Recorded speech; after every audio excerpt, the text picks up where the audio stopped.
শুভ নববর্ষ। এই দিনটা কিন্তু আমার কাছে আরো অন্য কারণেও স্পেশাল। কারণ আজকে আমার ছোট পুত্রের ১ বছর জন্মদিন। গত বছর থেকে এই দিনটা আমার জন্য মানে নতুন মাত্রায় একটা স্পেশাল ডে হিসেবে যুক্ত হয়।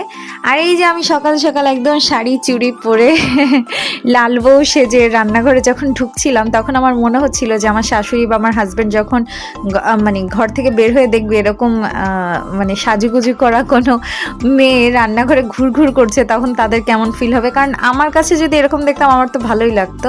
আর আমার এভাবে রান্না করতেও ভালো লাগছিল, অনেকটা সিরিয়ালের নায়িকাদের মতন।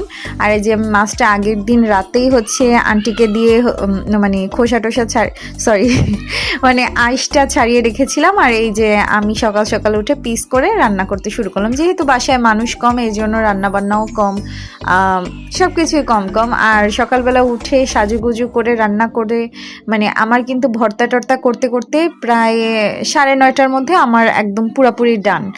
যাই হোক, আর আমি এই যে ইলিশ মাছ ভেজে নিচ্ছিলাম। ইলিশ মাছ ভাজি সাথে গরম ভাত আমার ভীষণ পছন্দ, হাত পোড়ানো। আর সাথে ইলিশ মাছ ভাজি